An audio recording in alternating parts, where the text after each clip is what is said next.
చాలా సంతోషంగా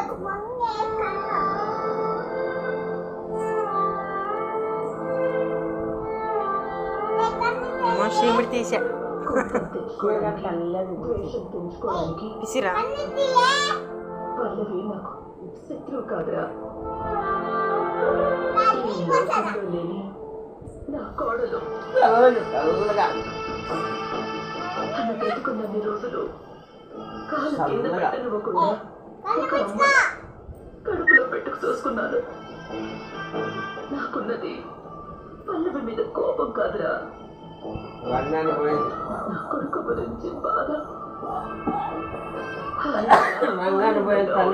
కొడుకుని ఇలా చూడలేక నేనెంత నరకం అనుభవిస్తున్నానో నాకు తెలుసురా.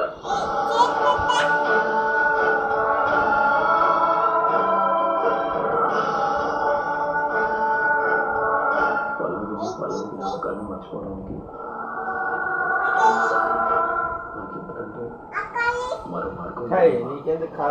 పల్లవిని మర్చిపోవడానికి నువ్వు మందు తాగుతున్నావు, కానీ నీ ఆరోగ్యం ఏమైపోతుందో భయంతో చచ్చిపోతున్నావురా.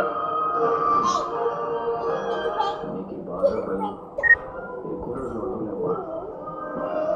ఈ అలవాట్లు నన్ను తొందరగా పల్లవి తీసుకొని పోతాను.